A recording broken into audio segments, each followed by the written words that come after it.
आपको पता है कि वेट लॉस के लिए सिर्फ हेल्दी हैबिट्स को उठाना ज़रूरी नहीं है, बल्कि अनहेल्दी हैबिट्स को रोकना, उनको लिमिट में रखना भी बहुत ज़रूरी है। और वो अनहेल्दी हैबिट्स क्या हैं, आज की वीडियो में हम यही देखने लगे हैं। सबसे पहली आदत, बहुत ज़्यादा वर्जिश के ऊपर जोर देना। जब आप अपनी बॉडी को एक हद से ज़्यादा स्ट्रेस लेवल पे लेके आते हो, तो आपकी बॉडी, मेरे से शर्त लगा लें, वहीं पे वेट लॉस में स्टक हो जाएगी, वहीं रुक जाएगी। आप सारा सारा दिन बेशक जिम में खड़े रहें, आपकी बॉडी का वेट कम नहीं होगा।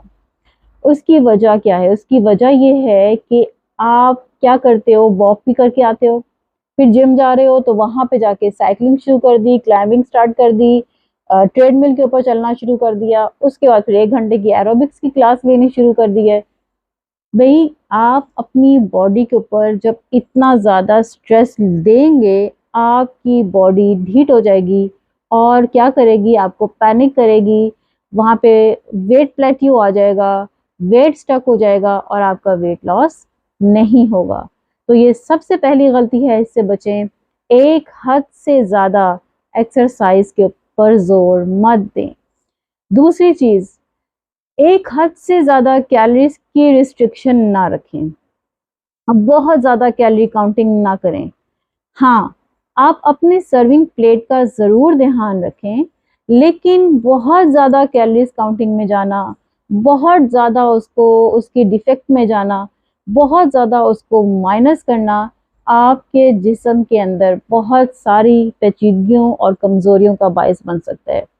कई ऐसे मेरे पास लोग आए हैं जो कहते हैं कि हमने डाइट करके वज़न तो कम कर लिया है, लेकिन अब हमारे अंदर एनर्जी नहीं रही है, अब हमारे अंदर कोई काम करने को दिल नहीं करता, अब हर वक़्त जिस्म थका हुआ रहता है, अब थोड़ा-सा भी काम करो तो एड़ियों में दर्द होता है। तो इसकी वजह क्या थी कि आपने कैलोरी डिफेक्ट में इतना नीचे चले गए हो, कैलोरी को काट-काट के इतना नीचे चले गए हो कि अब आपकी जो बॉडी है, वो बिल्कुल थक चुकी है। लिहाज़ा आपने ये काम अपनी बॉडी के साथ नहीं करना है।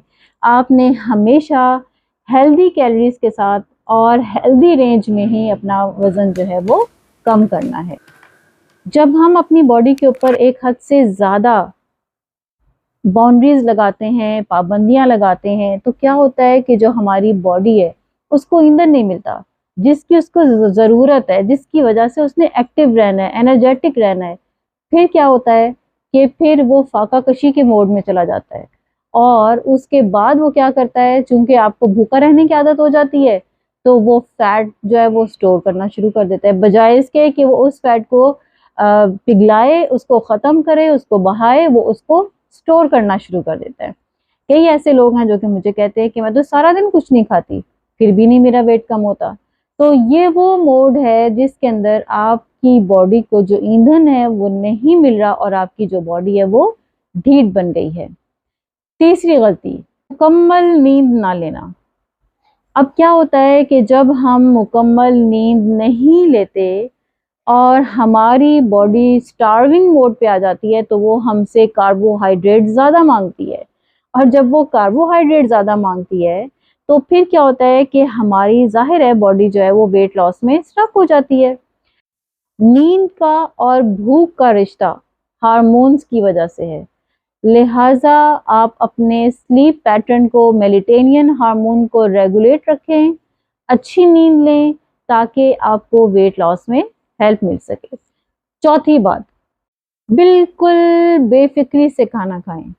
कोई टेंशन वाली खौफनाक किस्म की टीवी के ऊपर मूवीज़ देखने की आपको साथ-साथ ज़रूरत नहीं है।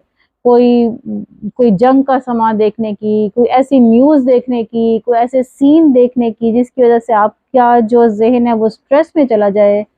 ऐसा मोबाइल में हर वक़्त कुछ लोग खुबे रहते हैं कि खाने में क्या खा रहे हैं उन्हें कुछ नहीं पता होता। खाने को लुत्फ़ लेकर खाएँ, उसको खूब चबा के खाएँ और पूरा उसके अंदर, जिस तरह आप मोबाइल में मगन होते हैं ना, खाने के सॉरी खाने के अंदर मगन हो जाएँ, उसको एन्जॉय करें।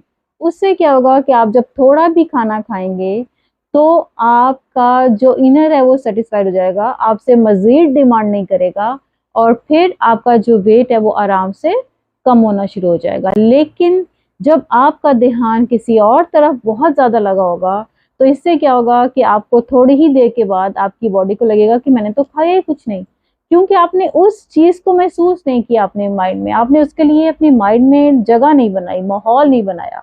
तो आपका माइंड कह रहा है कि अब मुझे चाहिए, तो आपको थोड़ी ही देर के बाद कुछ और लेने की तलब महसूस हो जाएगी। लिहाजा अपने वेट को कम करने के लिए ज़रूरी है कि आप बिल्कुल बेफिक्र होके पूरे तरीके से खाने के अंदर खुब जाए, पूरे लगन और दिलचस्पी के साथ अपना खाना खाएं।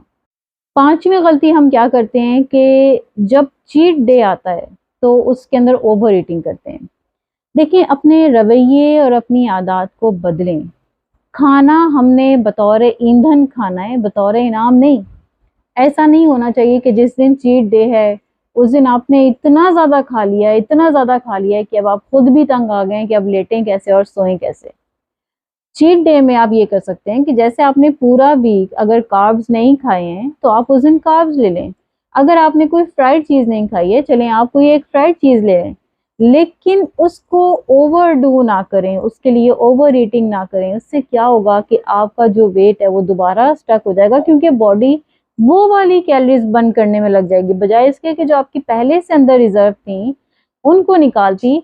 अब वो क्या करेगी कि आपकी अभी अभी की जो ली हुई कैलोरीज हैं उनको बर्न करना शुरू कर देगी। इस तरह आपका जो वेट है वो कुछ वक्त के लिए वहीं पे स्टक हो जाएगा।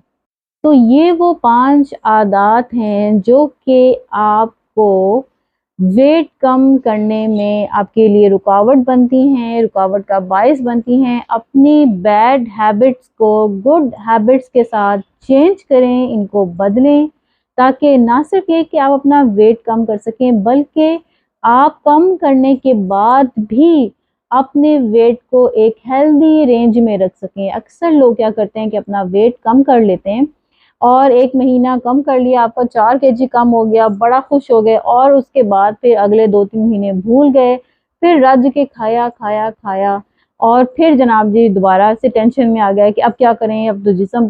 देखिए, आप अपने रवैयों को बदलें, अपनी आदत को बदलें। ज़रूर जैसे ही आप अपनी हैबिट्स को चेंज करेंगे आपकी बॉडी खुद ब खुद चेंज होगी। अपनी सेहत का, अपने जिस्म का बहुत ख्याल रखा करें। लाइक और सब्सक्राइब करना मत भूला करें। अगली वीडियो में एक नए टॉपिक के साथ फिर से हाजिर होंगे। Thanks for watching.